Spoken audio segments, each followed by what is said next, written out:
Hello दोस्तों, नमस्कार। कैसे हैं आप सब लोग? आई होप आप सब लोग बढ़िया होंगे। मैं अनूप राणा एक बार फिर से स्वागत करता हूं प्रगति कोचिंग सेंटर के इस ऑफिशियल यूट्यूब चैनल में। दोस्तों, आज जो वीडियो है वो है भारतीय इतिहास से जुड़े हुए कुछ महत्वपूर्ण बिंदु के बारे में जो बार बार एग्जाम में पूछे जाते हैं, और ये वीडियो आपके लिए बहुत ही ज़्यादा हेल्पफुल होने वाली है।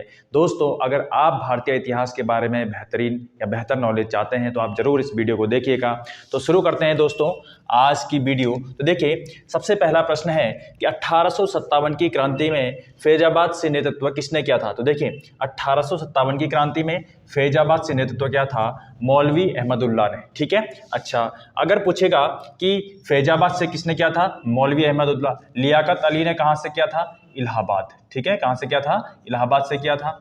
अजीमुल्लाह ने फतेहपुर से, कहां से किया था? फतेहपुर से किया था। और खान बहादुर खान ने बरेली से किया था। इसके अलावा आपको पता है जो विद्रोह के महत्वपूर्ण पॉइंट थे, जैसे दिल्ली से बख्त खान ने किया था। इसके अलावा जो झांसी था वहां से लक्ष्मीबाई और उनके साथ तात्या टोपे। इसके अलावा जो हजरत महल थी वो लखनऊ से थी। ठीक है, कानपुर से आपके जो है जो नाना साहब थे वो थे।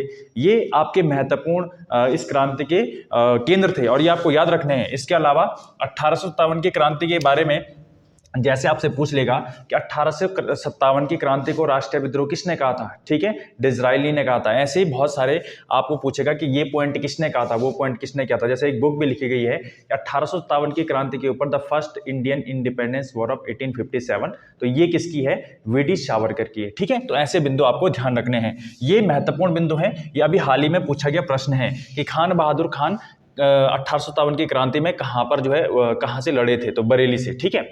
निम्न में से, अगला क्वेश्चन देखिए, निम्न में से सुमेलित नहीं है। अब यहां पर आपके पास कुछ पत्र दिए गए हैं। जैसे पहला पत्र है बहिष्कृत भारत, तो बहिष्कृत भारत। और एक और पत्र है मूक नायक। मूक नायक, ये दोनों नायक, ये जो दोनों पत्र हैं ये डॉक्टर अंबेडकर साहब के। ठीक है, ध्यान रखना है। बहिष्कृत भारत और मूक नायक। हितकारिणी सभा, ये किसने स्थापना करी थी? अंबेडकर साहब ने 1924। ठीक है, हितकारिणी सभा, ध्यान रखना आपने। नवजीवन, नवजीवन किसकी है? महात्मा गांधी। महात्मा गांधी की। जैसे साउथ अफ्रीका से था इंडियन ओपिनियन।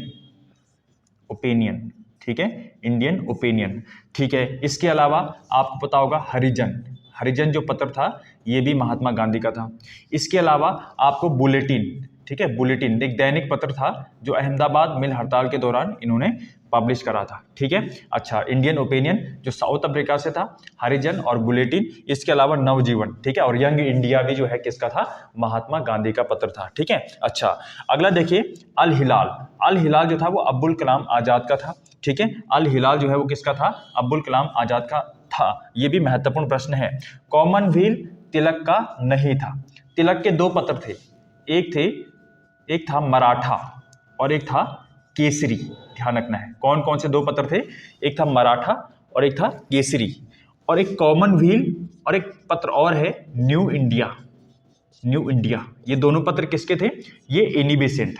एनी बेसेंट मूल रूप से आयरलैंड की महिला थी और भारत में जो आपका जो है होम रूल आंदोलन हुआ था तिलक और एनी बेसेंट का, इसमें इनकी महत्वपूर्ण भूमिका रही।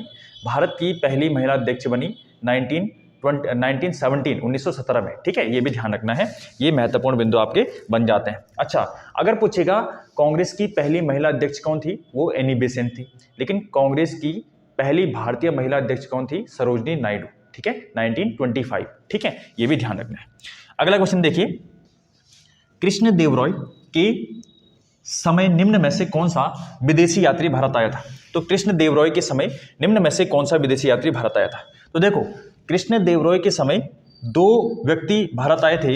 एक आया था बारबोसा और एक आया था डोमिंगो पायस। कौन आया था? Domingo Paes. ध्यान रखना है, बारबोसा, डोमिंगो पायस कृष्ण देव रॉय के समय भारत आए थे। दोनों पुर्तगाली थे। ठीक है। नूनीज जो था वो अच्युत राय के समय भारत आया था। अब्दुल रज्जाक जो है ये देवरॉय द्वितीय के समय भारत आया था, सेकंड के समय भारत आया था।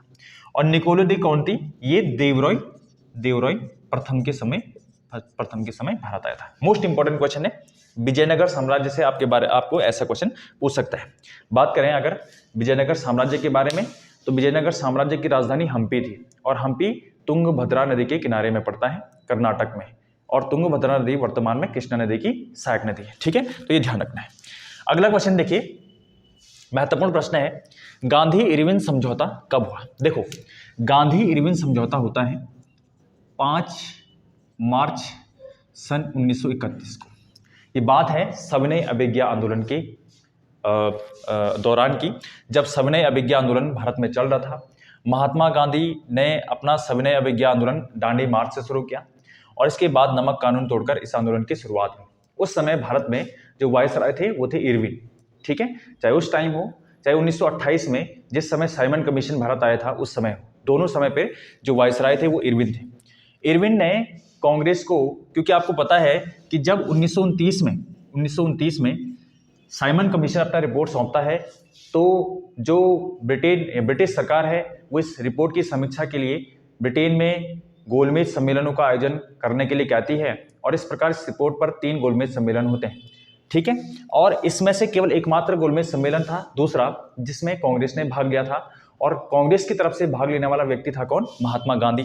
महात्मा गांधी जी ने इरविन के साथ समझौता किया, गांधी इरविन समझौता। इसके बारे में सबसे पहली बात तो आपको डेट याद रखनी है।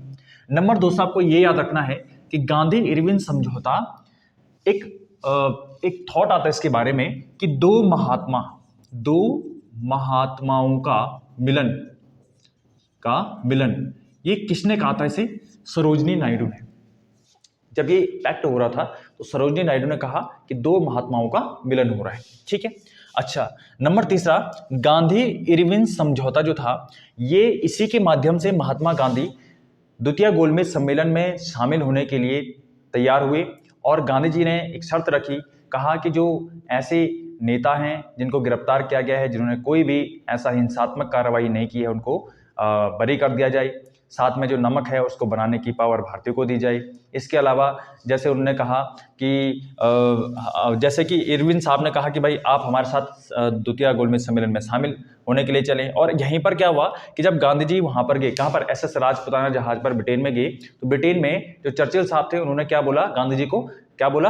अर्धनंगा फकीर। ये क्वेश्चन भी आपके उत्तराखंड में आ रखा है, बढ़िया क्वेश्चन है। 1924 की जो डेट है इसको भी ध्यान रखना है। यहां पर एक पैक्ट हुआ था, गांधी दास पैक्ट। अब गांधी दास पैक्ट के बारे में भी आपको पता होना चाहिए। गांधी दास पैक्ट कब हुआ था? 1924 में हुआ था, और ये हुआ था CR दास और महात्मा गांधी के बीच में। आपको पता होगा कि जब चोरा चोरी कांड हुआ था 1922 में, उसके बाद जो आपका कांग्रेस है उसमें 2 विचारधाराएं बनी। पहली विचारधारा CR दास और मोतीलाल नेहरू की थी, जिन्होंने कहा कि विधानमंडल के चुनाव में भाग लेना चाहिए।